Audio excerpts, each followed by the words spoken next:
Bonjour, chers amis. La paix du Seigneur soit avec vous. Soyez bienvenus à ce partage de la parole.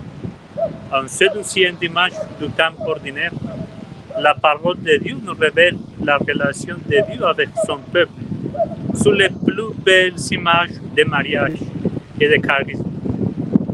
Isaïe illustre la relation à travers les fiançailles avec mon préféré dans une nouvelle ère de salut.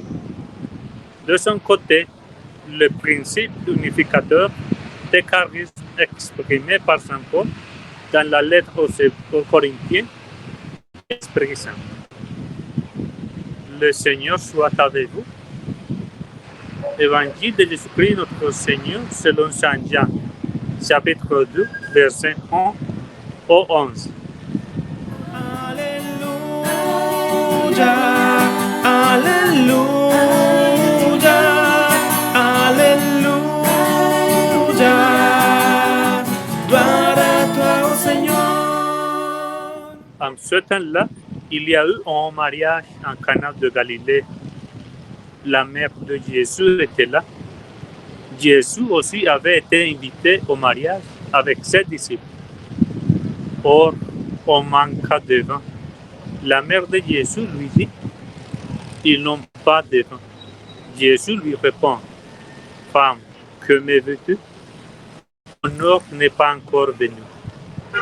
Sa mère dit à ceux qui servaient, tout ce qu'il vous dira, faites-le. Or, il y avait là 6 jarres de pierre pour les purifications rituelles des Juifs. Chacun contenait 2 à 3 mesures, c'est-à-dire environ 100 litres. Jésus dit à ceux qui servaient, remplissez d'eau les jarres, et il les remplit jusqu'au bord.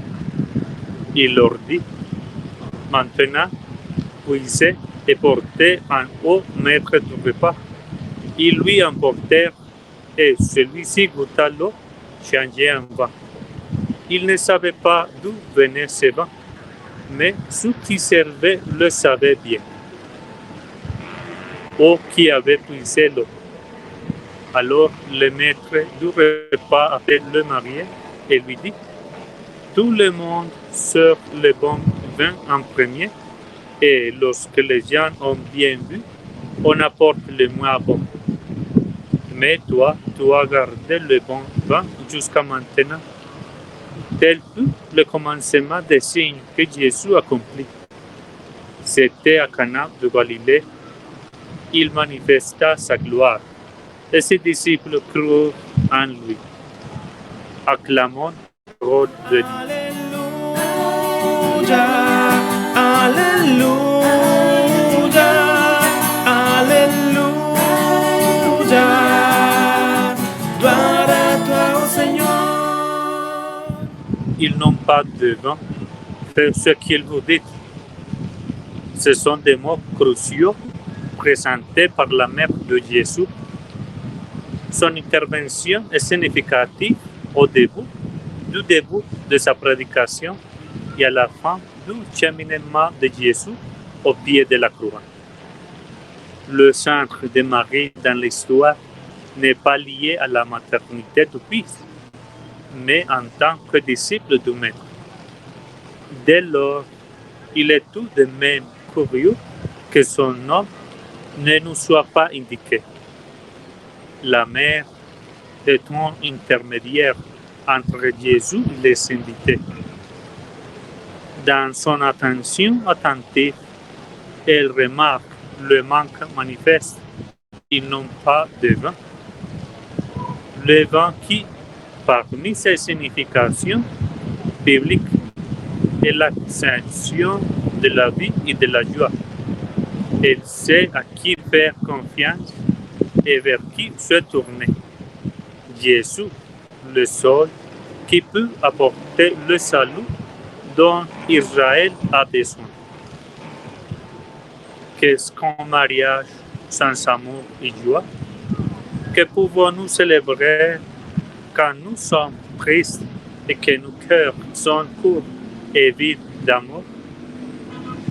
Nous sommes nombreux à manquer parfois de vin en raison des situations économiques et politiques, de la peur qui paralyse, de la pandémie qui continue de menacer et autant de situations qui déçoivent, nous échappent, nous font nous sentir vulnérables et impuissants.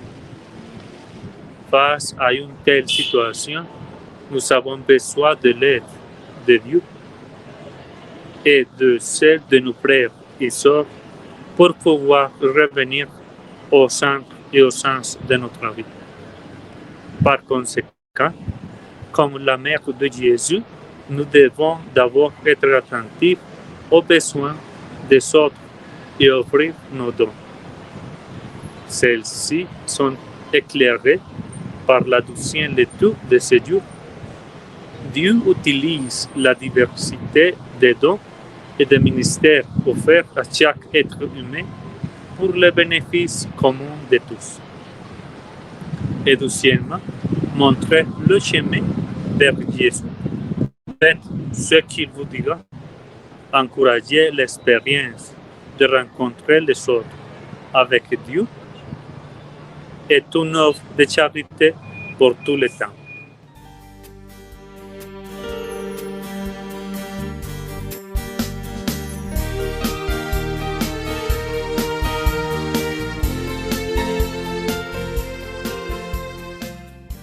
Prions. Marie, Mère de Jésus, apprends-moi à l'aimer et à le servir comme tu l'as fait. Je désire que Jésus transforme mon cœur et ma vie.